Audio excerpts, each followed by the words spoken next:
وَلْتَكُن مِّنكُمْ أُمَّةٌ يَدْعُونَ إِلَى الْخَيْرِ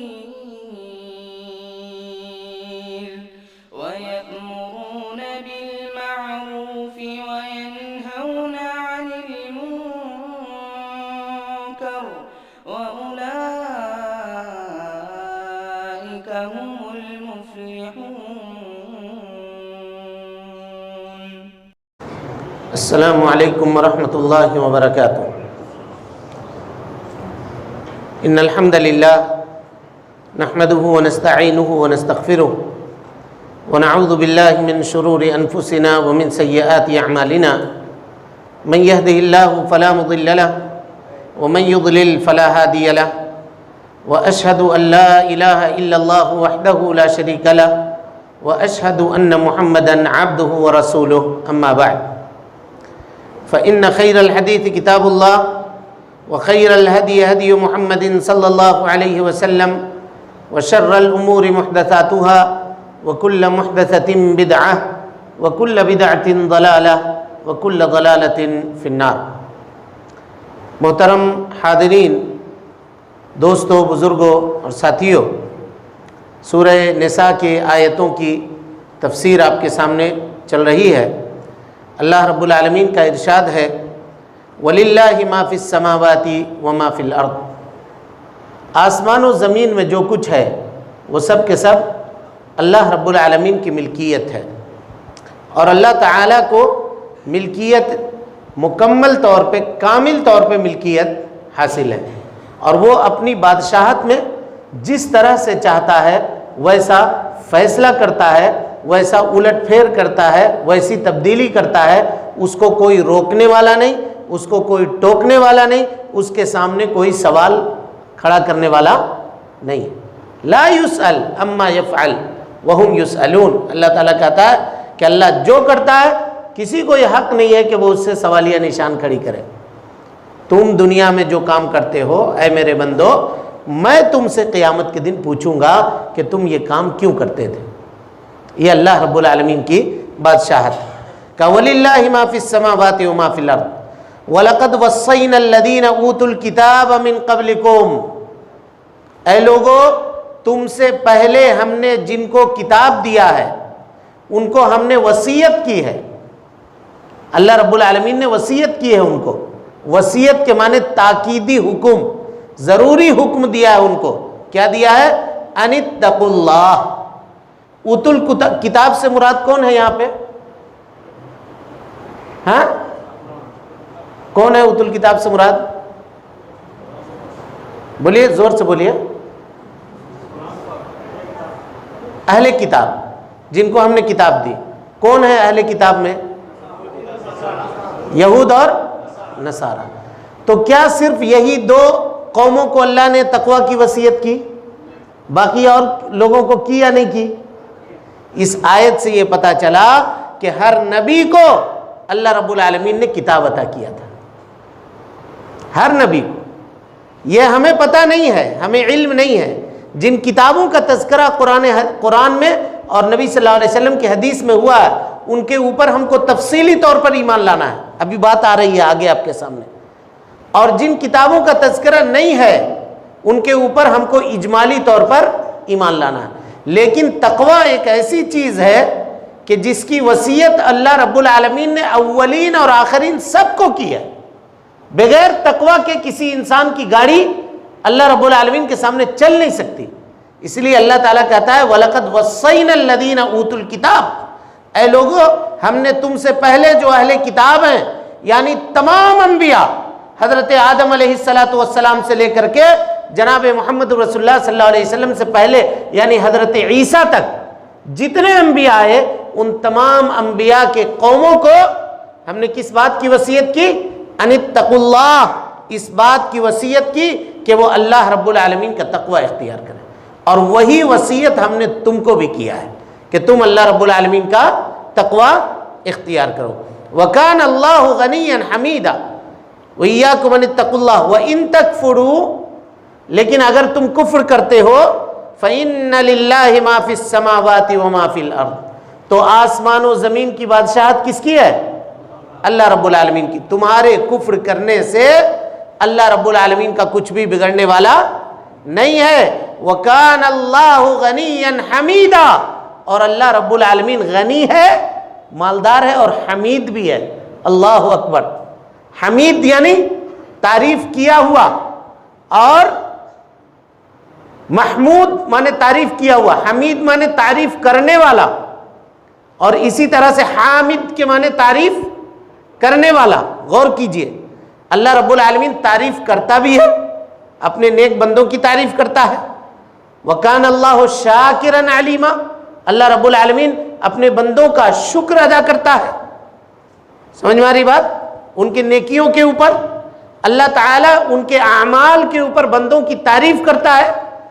وَكَانَ اللَّهُ غَنِيًّا حَمِيدًا, اللہ رب العالمین غنی بھی ہے, مالدار بھی ہے, بے نیاز بھی ہے, اور حمید بھی ہے.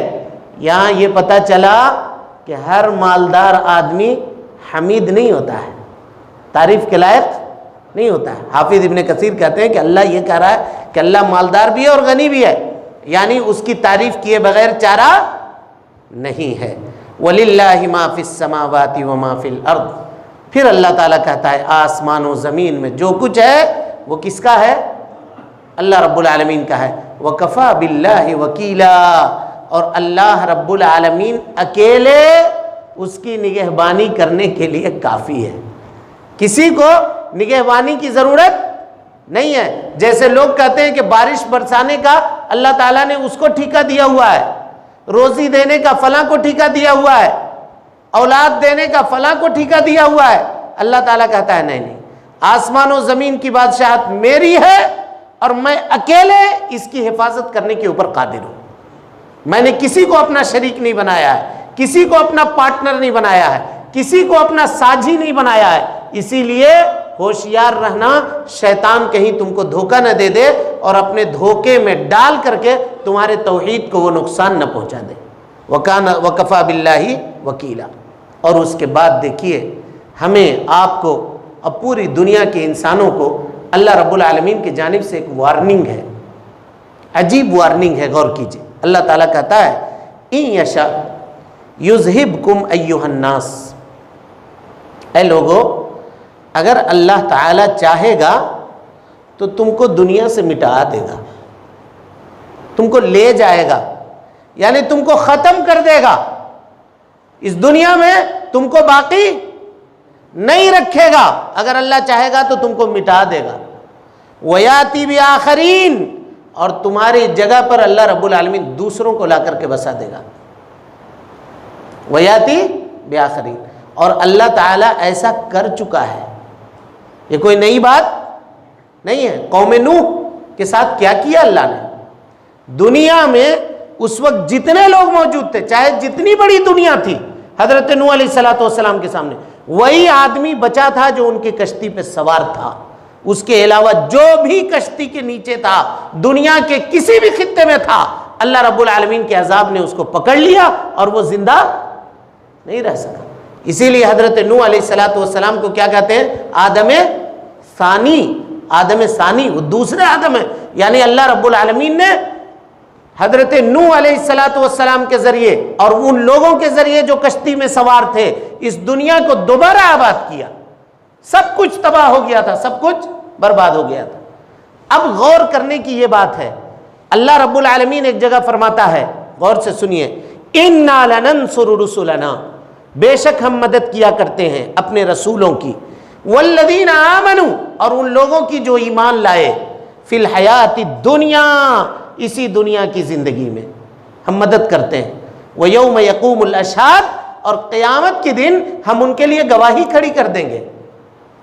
یعنی دنیا میں مدد کریں گے, قیامت میں ان کے لیے گواہی کھڑی کر دیں گے.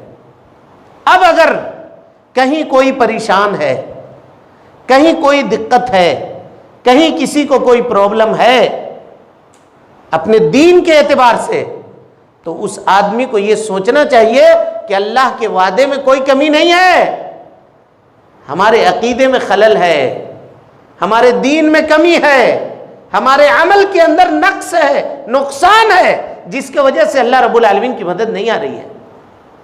ورنہ جناب محمد رسول اللہ صلی اللہ علیہ وسلم کی اس امت کو اللہ رب العالمین کی جانب سے ایک اور گارنٹی حاصل ہے. اس گارنٹی کے اوپر غور کیجئے گا.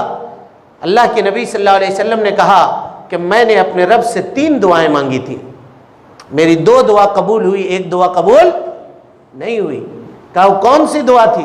کہا میں نے اللہ سے یہ کہا تھا کہ اللہ میری امت کے اوپر ایک مرتبہ عذاب نازل مت کرنا کہ میری پوری کی پوری امت تباہ ہو جائے, ایک مرتبہ میں ختم ہو جائے. اللہ رب العالمین نے اس دعا کو قبول کر لیا. کہا آپ کی امت ایک مرتبہ تباہ و برباد نہیں ہوگی, ایک مرتبہ مٹائی نہیں جائے گی.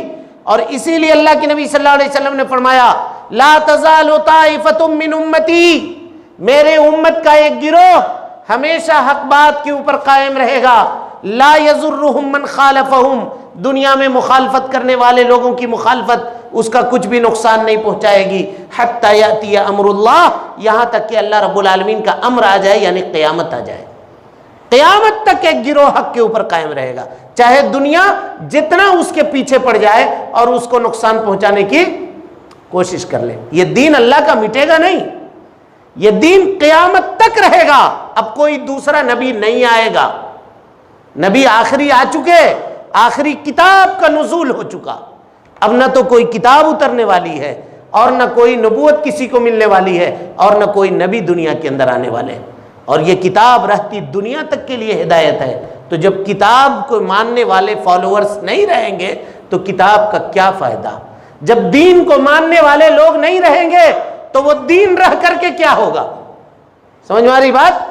اس لیے اس دین کے ذریعے سے اس دین کے ماننے والوں کی حفاظت ہوگی. لیکن ضرورت اس بات کی ہے کہ ہم دین کو فالو کرنے والے بنے تو صحیح.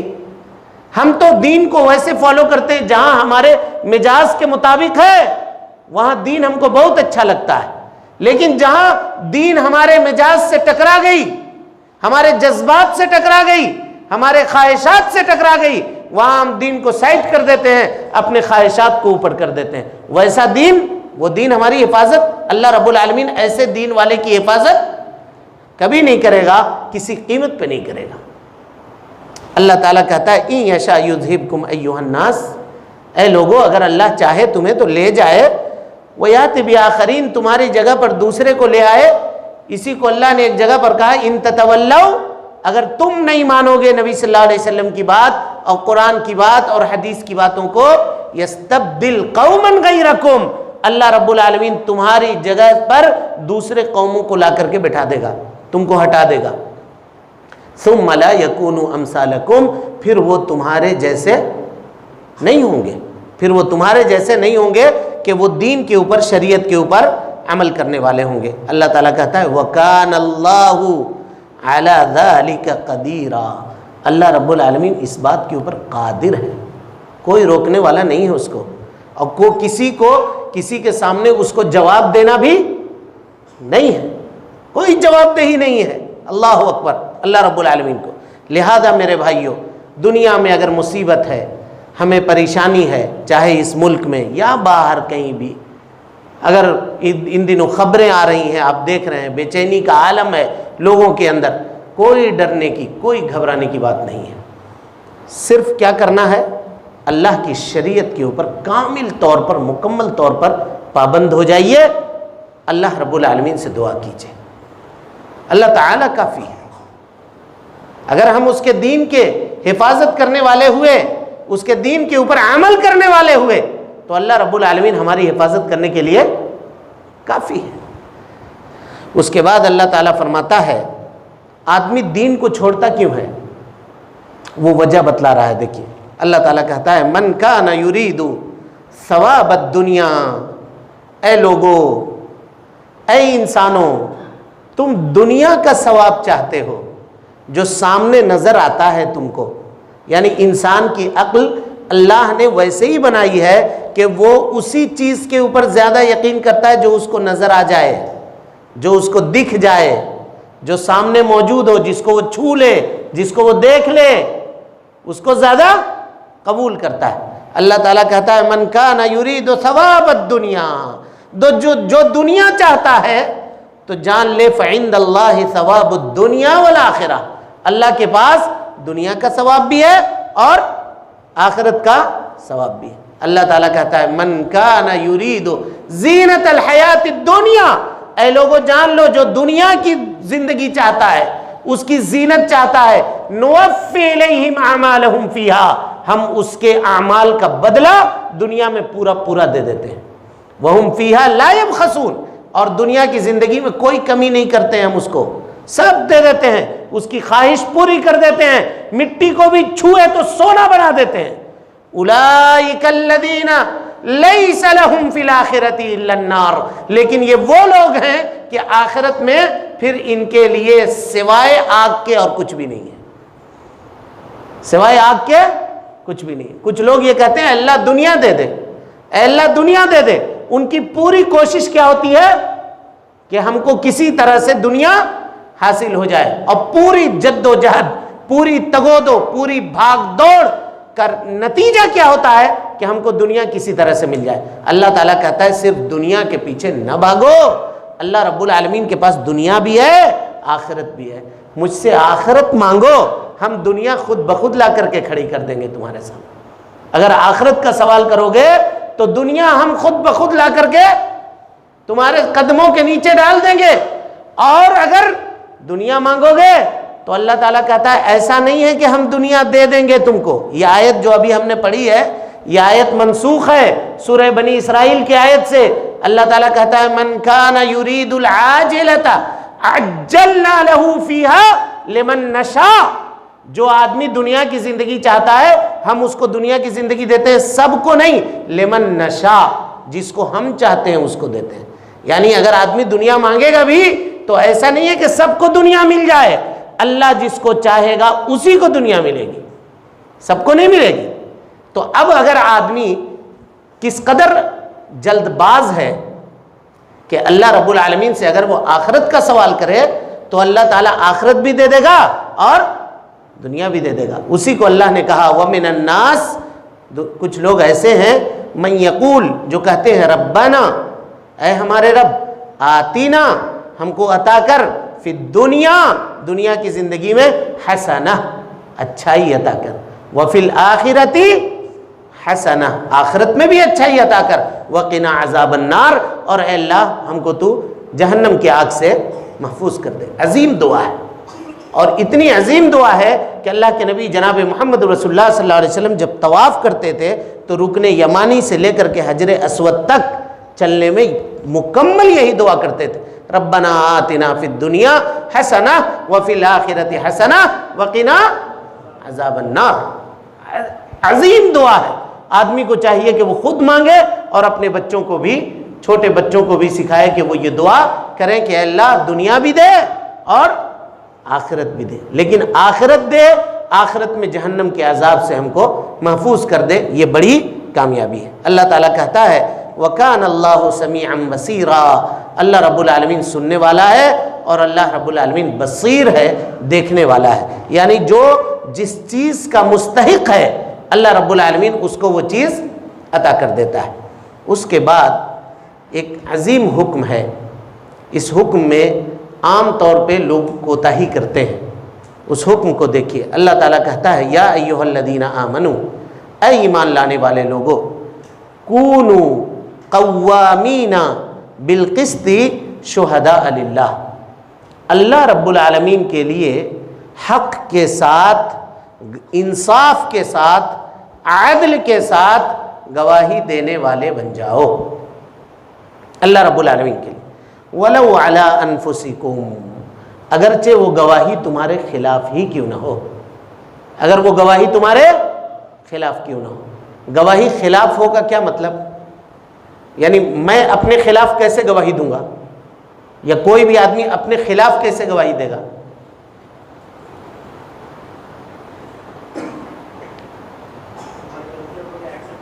ایکسپٹ کرے گا، یہ ہے۔ آج آدمی ایکسپٹ کرنے کا جذبہ نہیں ہے، کوئی غلطی کیا اگر اس کو آپ بولیے غلطی کیا، وہ چڑھ جائے گا آپ کے اوپر، ارے تم ہم کیا کہتے ہیں ہم غلطی کیا، ہم نہیں کیا ہے غلطی، تم جھوٹ کہہ رہے ہو، ہم غلطی نہیں کیا۔ وہ اور زور سے بولے گا ارے بھائی قبول کرو، تم سے کوئی انسان ہاڑ ماس کے بنے ہوئے انسان ہو، غلطی کا پتلا ہو، غلطی ہوتی ہے، اس کو قبول کر لو، یہ سب سے بڑی بات ہے۔ اسی کو اللہ رب العالمین نے کہا وَلَوْ عَلَىٰ أَنفُسِكُمْ، اگر تم سے غلطی ہوئی ہے اور غلطی اگر تمہارے سامنے ثابت کی جا رہی ہے، اکڑو نہیں، اتراؤ نہیں، شرکش مت کرو، ظلم مت کرو، طغیان مت کرو، قبول کرو غلطی کو، مانو غلطی کو۔ اور جب آدمی غلطی کو مانتا ہے تو اللہ رب العالمین توبہ کا دروازہ کھولے ہوا ہے، اس کو قبول کرنے کے لیے تیار ہے۔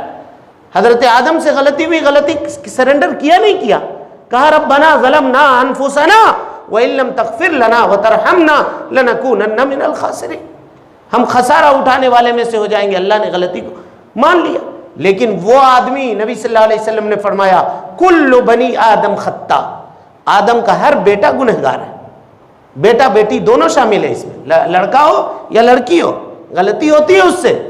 بہترین گنہگار وہ ہے جو غلطی کا اقرار کر لے، توبہ کرے، غلطی کا اقرار کرے، توبہ کرے۔ اس کی مثالیں آپ دیکھیے جناب محمد رسول اللہ صلی اللہ علیہ وسلم کی زندگی میں کیسے ہے۔ لوگ اپنی گواہیاں خود اپنے خلاف لا کر کے گواہی اللہ کے نبی جناب محمد رسول اللہ صلی اللہ علیہ وسلم کے سامنے دیتے تھے، کوئی نہیں جانتا تھا۔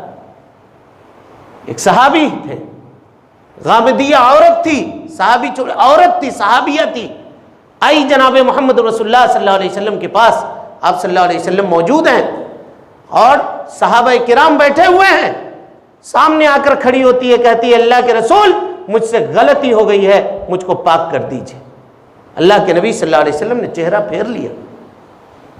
مفسرین لکھتے ہیں، محدثین، کہ یہ چہرہ پھیرنے کی وجہ یہ تھی کہ جاؤ کوئی نہیں جانتا ہے، جاؤ چلے جاؤ، اللہ معاف کر دے گا، پردہ ڈال دے گا تمہارے اوپر۔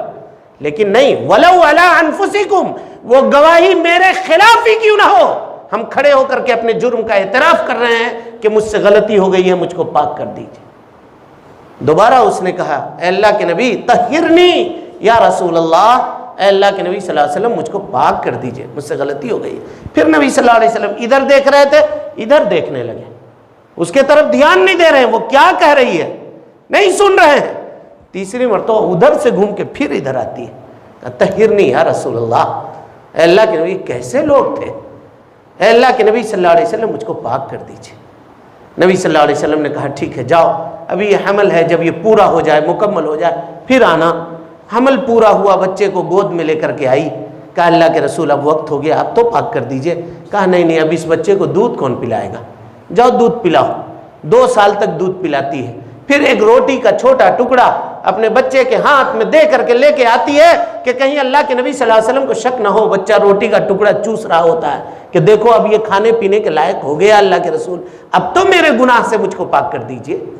نبی صلی اللہ علیہ وسلم نے کہا بچہ لے لو اور اس کو گردن تک زمین میں دفن کر کے، گاڑ کر کے، پتھروں سے مار مار کر کے سنگسار کر دو۔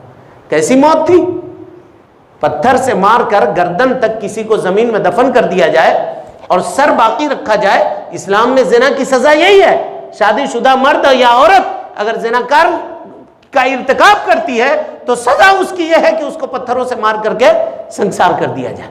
اس عورت نے، اللہ کے نبی، یہ جرم، یہ سزا جاننے کے بعد بھی کہ میری اتنی دردناک موت ہوگی، تڑپ تڑپ کے مروں گی، باوجود اس کے وہ اپنے آپ کو پیش کرتی ہے۔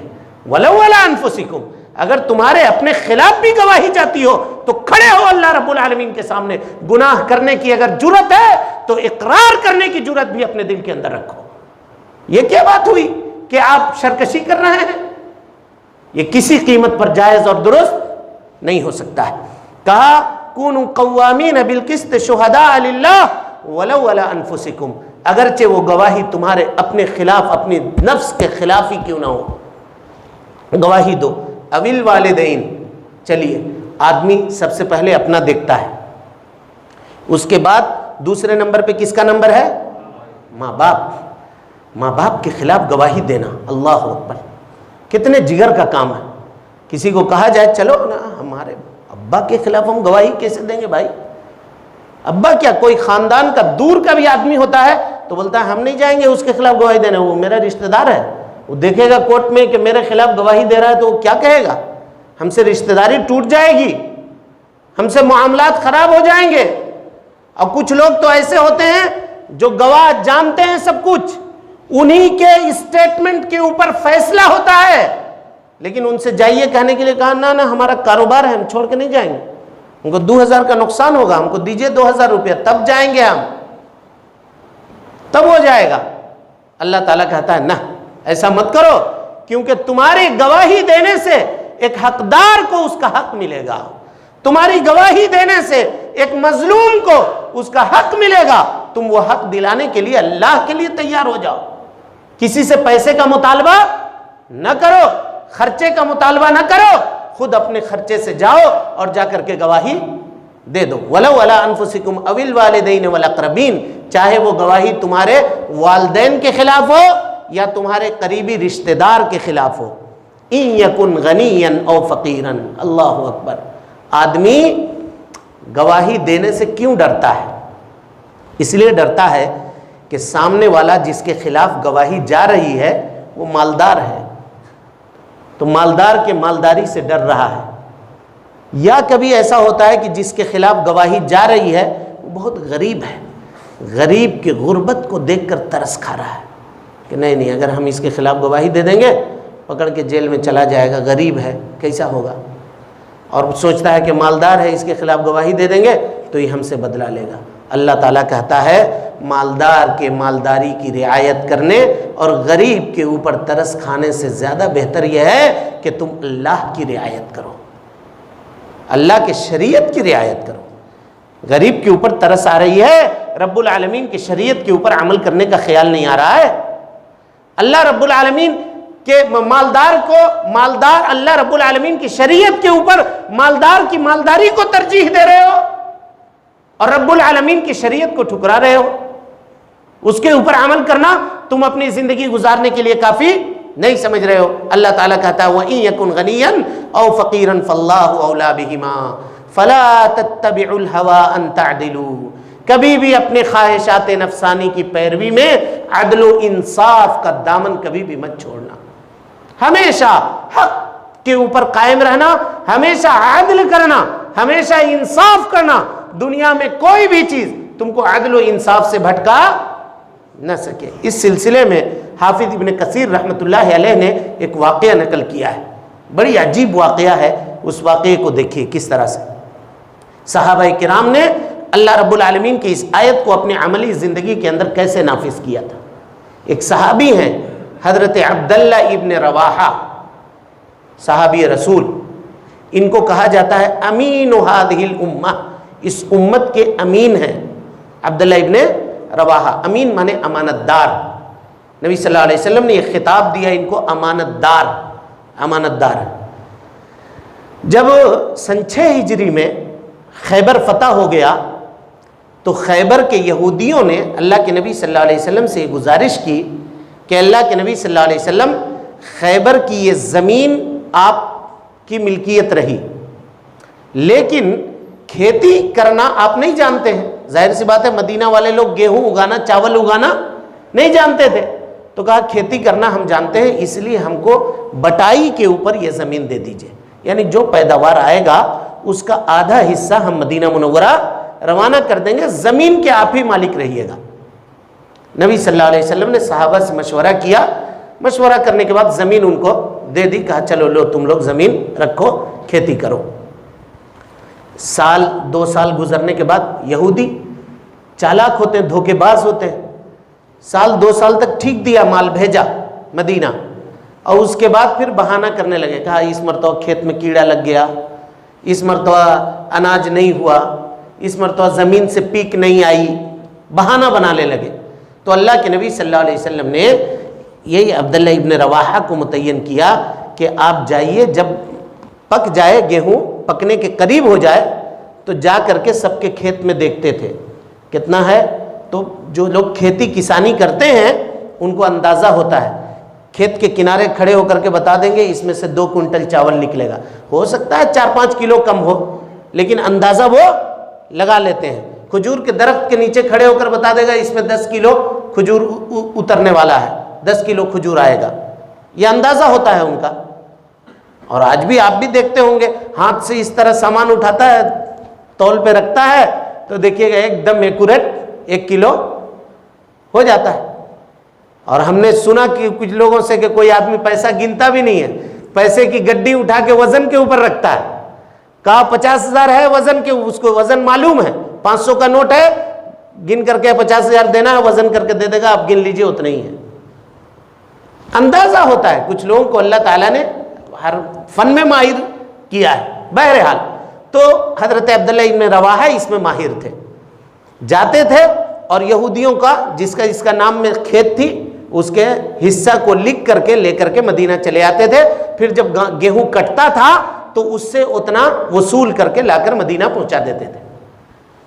حضرت عبداللہ ابن رواحہ کہتے ہیں ادب المفرد میں, امام بخاری نے اس واقعے کو نقل کیا ہے اور تفسیر میں امام حافظ ابن کثیر رحمۃ اللہ علیہ نے اس واقعے کو نقل کیا ہے.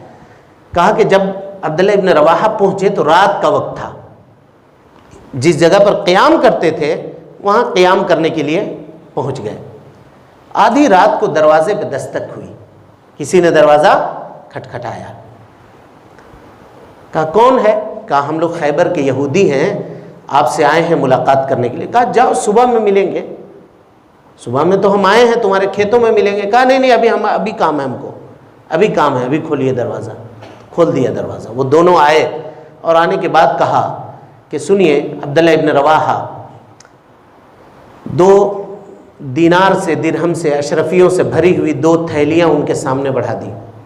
کہا یہ لیجئے, یہ آپ کے لیے. کہا کیوں؟ کہا کل جب صبح ہمارے کھیت میں جائیے گا تو آپ ہمارے نام میں غلہ تھوڑا کم لکھیے گا, اس کے لیے یہ رشوت ہم آپ کو ابھی دے رہے ہیں. عبداللہ ابن رواحہ کہا فلا تتبعوا الهوى ان تعدلوا, خواہشات نفسانی کی پیروی میں کسی کے ساتھ ظلم مت کرنا, یہی ظلم کی قسم ہے.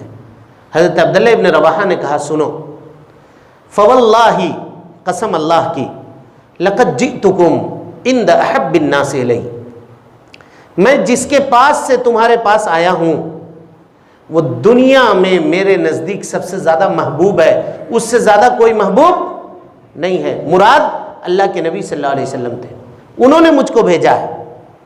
وَأَنْتُمْ يَا يَهُودْ, اور تم اے یہودی, أَبْغَضُ عِنْدِي مِنَ الْقِرَدَةِ وَالْخَنَازِيرِ, تم میری نگاہ میں سور اور بندر سے بھی زیادہ ناپسندیدہ ہو. یعنی ایک طرف محبت کا یہ عالم ہے کہ دنیا میں اس سے زیادہ محبوب کوئی نہیں ہے, اور ایک طرف نفرت کا یہ عالم ہے کہ تم سے زیادہ مبغوض اور ناپسندیدہ دنیا میں کوئی نہیں ہے. لیکن اس کی محبت مجھے اس بات کے اوپر آمادہ نہیں کرے گی کہ میں اس کے فائدے کے لیے اناج بڑھا کر کے لکھ دوں, اور تم سے نفرت مجھے اس بات کے اوپر آمادہ نہیں کرے گی کہ میں تم کو نقصان پہنچا دوں. نہ, جتنا جس کا حق ہے انصاف کے ساتھ اتنے ہی حق میں لکھوں گا. یہ پیسے لو اور لے کر کے یہاں سے نکل جاؤ. وہ دونوں یہودی کھڑے ہو گئے. کہا فواللہ بہذا قامت السماوات والارض, قسم اللہ کی تمہارے اسی عدل و انصاف کی وجہ سے آج آسمان و زمین قائم ہے. ہم گواہی دیتے ہیں کہ اللہ کے علاوہ کوئی معبود برحق نہیں ہے. جناب محمد رسول اللہ صلی اللہ علیہ وسلم اللہ کے بندے اور اس کے رسول ہیں. جس نے تم جیسے لوگوں کو یہ ٹریننگ دے دی اور یہ بات بتلا دی, عدل و انصاف کا وہ طریقہ سکھلا دیا, وہ ضرور اللہ کے نبی ہوں گے, کوئی دوسرے نہیں ہو سکتے.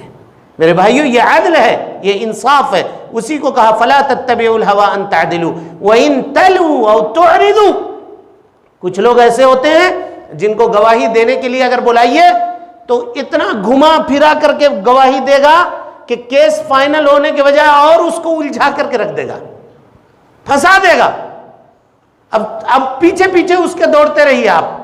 گواہ میں نام لکھوا دیا, اب وہ گھما رہا ہے آپ کو, صحیح بات پہ بتا ہی نہیں رہا ہے. اسی کو اللہ رب العالمین نے کہا وَإِن تَلْوُوا أَوْ تُعْرِضُوا, اعراض کر رہے ہو, منہ پلٹ کر کے بات کر رہے ہو, سیدھی بات نہیں کر رہے ہو, تو اللہ تعالیٰ کہتا ہے فَإِنَّ اللَّهَ كَانَ بِمَا تَعْمَلُونَ خَبِيرًا. اچھا ٹھیک ہے, تم جو کر رہے ہو نا اللہ اس سے باخبر ہے. پھر پوچھے گا, تب اس وقت جواب دینے کے لیے تمہارے پاس کوئی جواب نہیں ہوگا کہ تم نے عدل و انصاف کا دنیا کے اندر خون کیا تھا۔ اللہ تعالیٰ کہتا ہے یا ایھا الذین آمنو، اے ایمان لانے والو، آمنو باللہ ورسولہ۔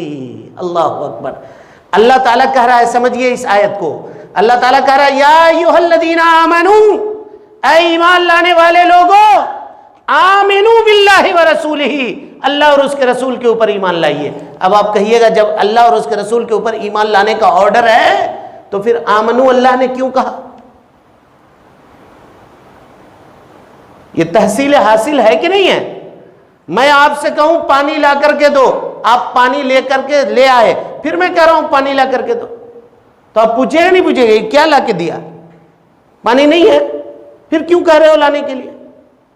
اللہ نے کہا اے ایمان لانے والو، اللہ اور اس کے رسول پر ایمان لاؤ۔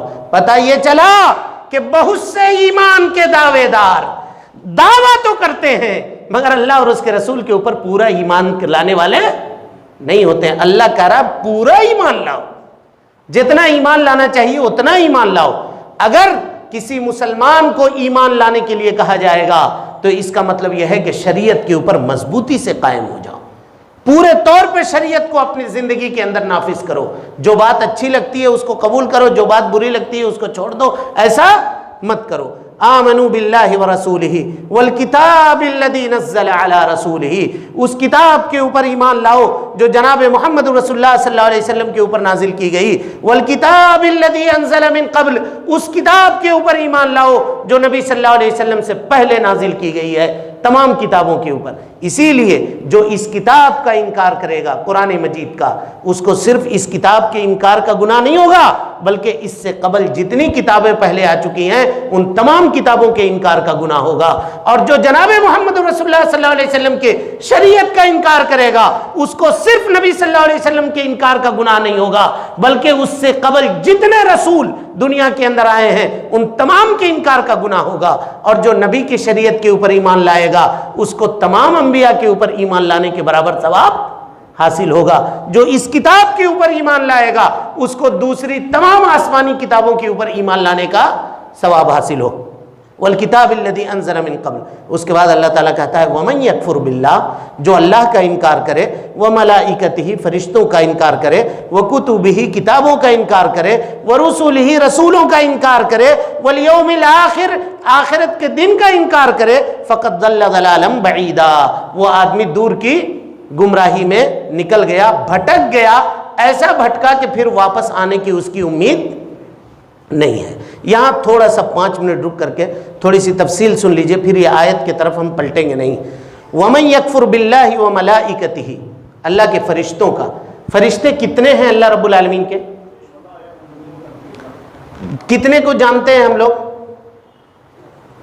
4، کون کون بولیے؟ اسرائیل، میکائیل، جبرائیل، اسرافیل۔ اسرائیل نام کے کوئی فرشتے نہیں ہیں، اس کو نوٹ کر لیجئے، ٹھیک ہے؟ اسی لیے میں یہ سوال بولا تھا، اسرائیل نام کے کوئی فرشتے، قرآن اور حدیث میں اسرائیل نام سے کوئی فرشتہ نہیں ہے۔ ہم لوگ بچپن میں یہ پڑھتے آئے ہیں کہ اسرائیل فرشتے ہیں جو روح نکالنے کے اوپر مکلف ہیں۔ اسرائیل نام کے فرشتے نہیں ہیں بلکہ وہ ملک الموت ہیں۔ کون ہے؟ ملک الموت، موت کے فرشتے۔ یہ 4 فرشتے، ان کے اوپر تفصیلی طور پر ایمان لانا ہے۔ باقی جتنے فرشتے ہیں ان کے اوپر اجمالی طور پر ایمان لانا ہے کہ وہ اللہ رب العالمین کی مخلوق ہیں، اللہ تعالیٰ نے ان کو اپنی عبادت کے لیے پیدا کیا ہے، وہ اللہ تعالیٰ کی نافرمانی نہیں کرتے۔ تب ان کی تعداد کتنی ہے؟ تو ان کی تعداد اللہ رب العالمین کے علاوہ کوئی نہیں جانتا۔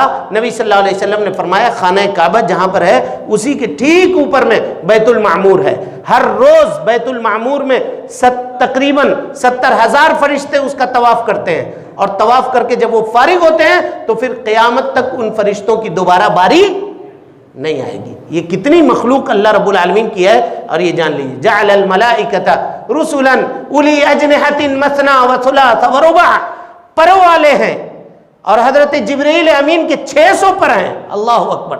نبی صلی اللہ علیہ وسلم نے جب ان کو دیکھا تو جبرائیل امین نے اپنے پر کو جب پھیلایا تو پر کے نیچے سے لولو اور موتی اور زمرد رنگ برنگ کے قیمتی پتھر، ہیرے اور جواہرات گرنے لگے اور پورا کا پورا آسمان ان کے پروں سے ڈھک گیا. یہ حضرت جبرائیل امین کی خلقت ہے. اس کے علاوہ اور جو فرشتے ہیں وہ الگ. اس کے بعد کتب ہی، کتابوں میں کون کون؟ تورات، زبور، انجیل اور قرآن مجید. یہ 4 کتابوں کا نام ہمیں معلوم ہے. جس کا نام معلوم نہیں ہے ان کے اوپر اجمالی طور پر ایمان لانا ہے. اس کے علاوہ صحف ابراہیم، صحف موسیٰ، یہ صحیفے ہیں جو اللہ رب العالمین نے ان انبیاء کو دیے. ورسولہ، رسولوں میں کتنے رسولوں کا نام ہم کو معلوم ہے؟ کتنا؟ 25 رسول جن کا نام قرآن مجید میں تذکرہ ہوا ہے.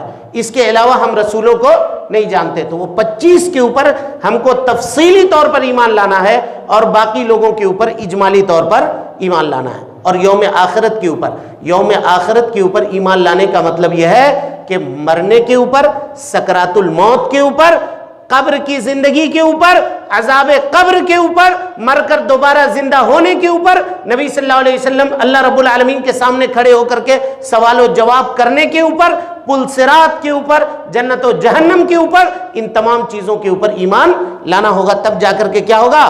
یوم آخرت کے اوپر ایمان ہوگا. اللہ تعالیٰ کہتا ہے جو ان کے اوپر ایمان نہیں لاتا ہے وہ دور کی گمراہی کے اندر بھٹک جاتا ہے. اللہ رب العالمین سے دعا ہے کہ اللہ تعالی ہمیں اور آپ کو حسن عمل کی توفیق دے. رب العالمین ہماری اصلاح فرمائے. اللہ رب العالمین ہم سب کی نیکیوں کو قبول کرے، سیئات سے درگزر فرمائے، جب تک زندہ رکھے دین اسلام پہ زندہ رکھے، اور جب اٹھائے ایمان پہ اٹھائے. آمین. وآخر دعوانا ان الحمدللہ رب العالمین.